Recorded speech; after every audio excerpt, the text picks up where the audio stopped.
पीके sir ने अभी बताया कि पहले हम लोग जीवन कैसे जीते थे, है ना। अब आएंगे निशान सर और आपको आगे की स्टोरी सुनाएंगे। तो मैं निशान सर को स्टेज पे बुलाना चाहूंगी। निशान सर आइए, सर के लिए जोरदार तालियां। सबसे पहले तो यहाँ सभी उपस्थित हमारे सहकर्मी, शिक्षकगण एवं हमारे स्कूल के सभी प्यारे बच्चों को स्वतंत्रता दिवस की बहुत बहुत बधाई। तो अभी आपने हमारे भारत के इतिहास के बारे में जाना कि कैसे मानव विकास हुआ, सभ्यताएं बनी, सभ्यताएं भली भांति फूली फली और भारत विकसित होकर सोने की चिड़िया बनी। तो वहां से हम आगे जानेंगे कि वह सोने की चिड़िया को आखिर किसकी बुरी नजर लग गई कि उसकी चमक धीरे धीरे फीकी पड़ने लगी।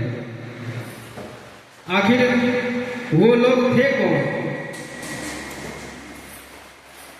तो एक नाम आता है ब्रिटिश ईस्ट इंडिया कंपनी, जो कि अंग्रेजों के द्वारा स्थापित किया गया था सन 1600 में, और उसका आगमन भारत में सन 1608 में हुआ था।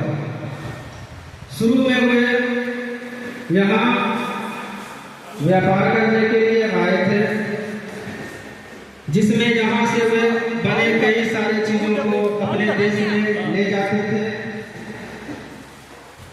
जिसमें उनको बहुत अच्छा मुनाफा हुआ करता था।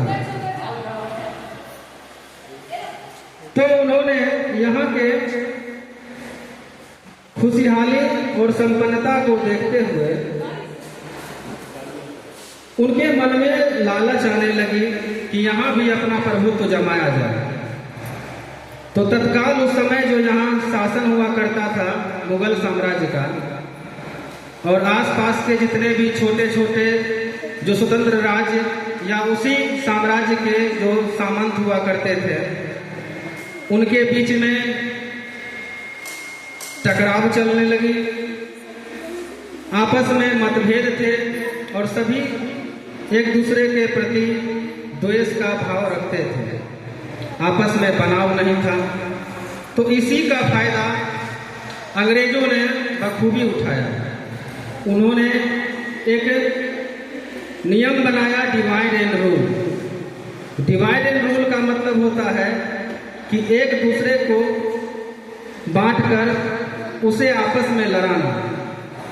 तो उन्होंने हमें ही एक दूसरे के प्रति आपस में लड़वाया और उसका उन्होंने फायदा उठाया, जिसका हमें सबसे पहला प्रमाण देखने को मिलता है सन 1757 के प्लासी के युद्ध में, कि एक कैसी छोटी सी अंग्रेजी की सेना की टुकड़ी हमारे इतने बड़े साम्राज्य पर विजय प्राप्त किया, क्योंकि हमारे ही कुछ लोगों ने अपने मिट्टी से गद्दारी की और अंग्रेजों का राज्य पूरे बंगाल पर स्थापित हो गया।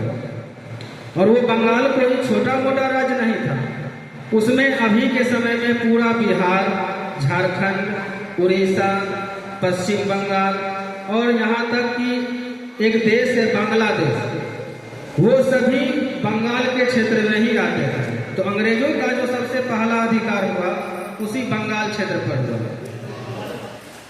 और फिर उन्होंने धीरे धीरे अपने क्षेत्र को बढ़ाते गए। सन 1764 में उन्होंने डायरेक्ट मुगल साम्राज्य से चैलेंज किया और पूरे भारतवर्ष पर लगभग उनका शासन हो गया।